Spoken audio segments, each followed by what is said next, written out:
Good morning and welcome back to Black Bear Forge. Today is going to be one of those days where I'm just having a little bit of fun making videos, playing with a new camera.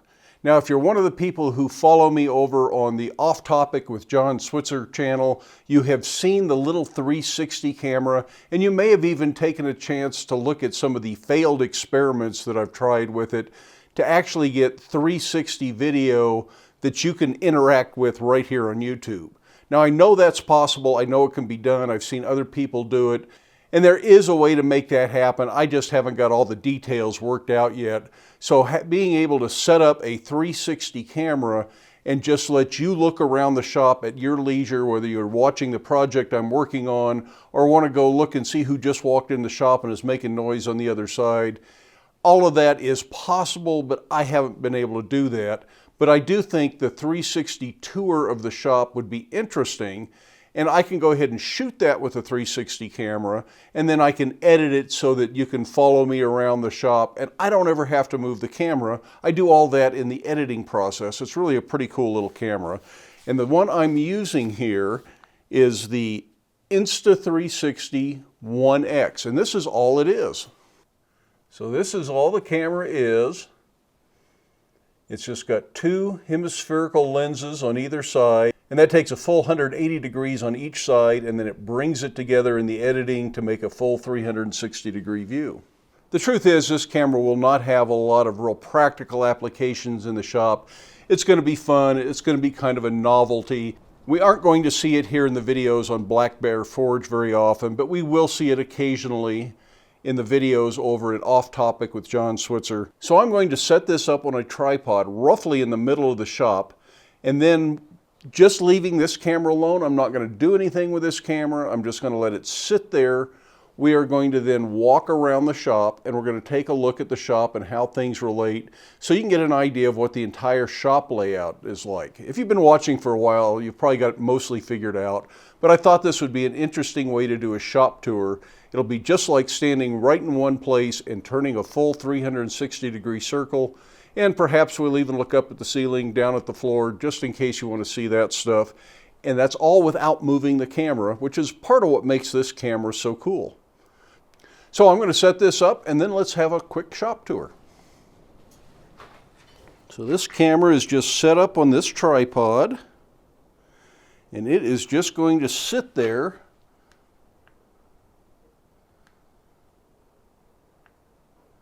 while we do a quick video.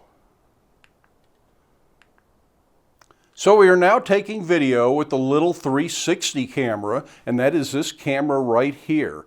And my intent is not to edit this so that you can look around the shop. You're just going to have to follow me, and I'll edit it, but we'll do a full 360 around the shop. So naturally, here is the usual forging station with the anvil and my tool rack.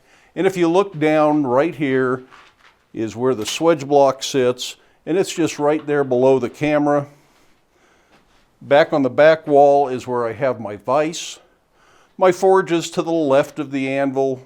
Because I'm right-handed, I can pull something out with my left hand. I don't really even have to take a full step to come to the anvil. Very convenient, whether it's the gas forge sitting up here or whether I'm using the coal forge.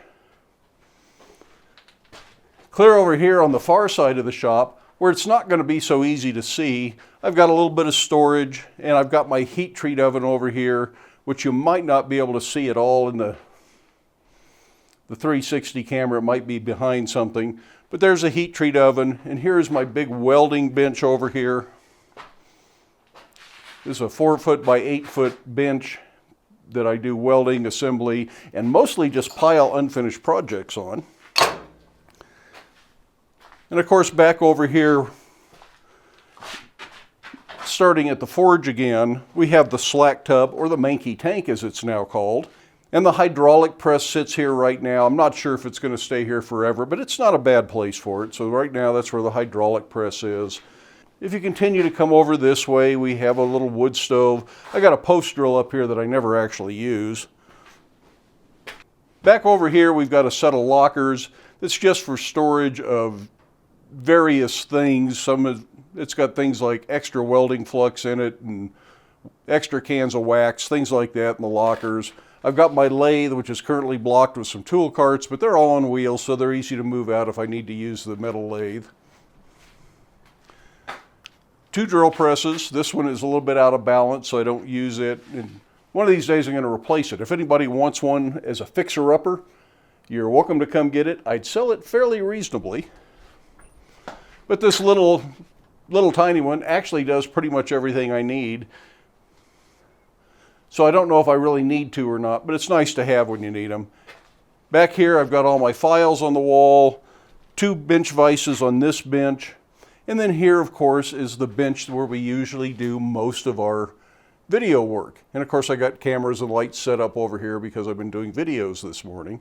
Portaband typically sits on here unless I need the whole bench, then I can easily move it off of there. But I use it so much I just like to leave it there. Got a post vise in the corner that's easy to work around. Second anvil just in case I need another anvil, and it's really handy for doing rivets and layout work, center punching, things like that. So I like having an anvil by the bench.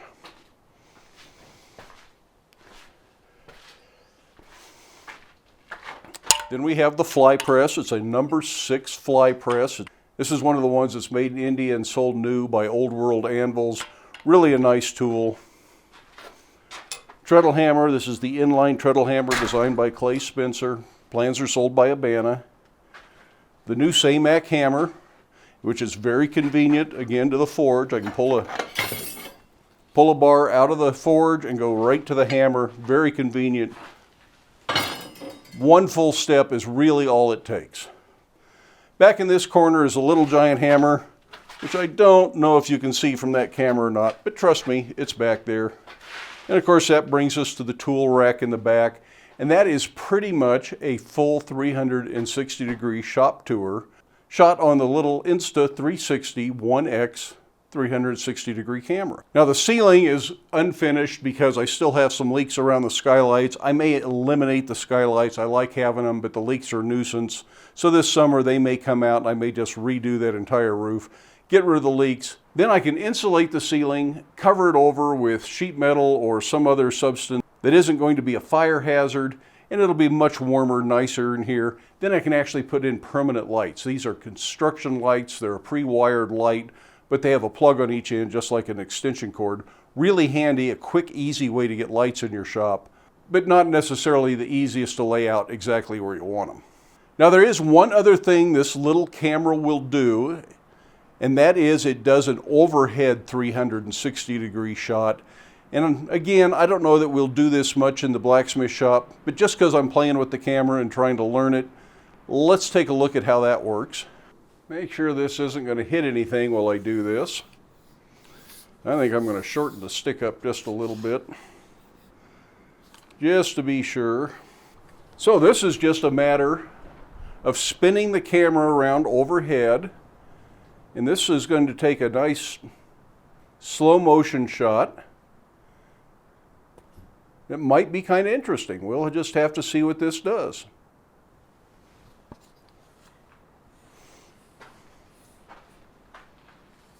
Now one more interesting thing, and this may see some application in the shop from time to time, or certainly at conferences and blacksmithing events where I'm not trying to film myself, but I'm filming other people, and that is putting it on this little selfie stick and using it as a floating camera because it eliminates the stick in the editing. You can still see this little handle that we use for spinning it around in circles, but we can get rid of that.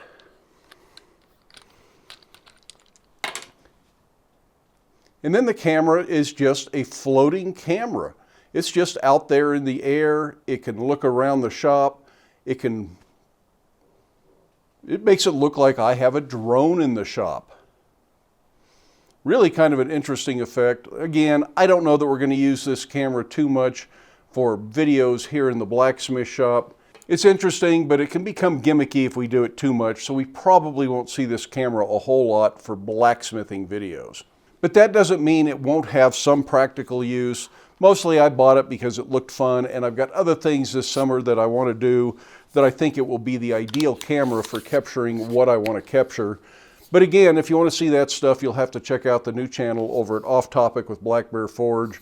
If we're using this in the shop, I'm going to try and do it in a way that you may not even know I was using this camera, but you might wonder, how did he get that shot? I hope you enjoyed that. If you did, give it a thumbs up. If you haven't done so already, I would love it if you hit that subscribe button. Feel free to stick around, watch a few of the other videos, share the videos with your friends, but then by all means, make time in your day to get out to your shop, make something, but stay safe, wear your safety glasses.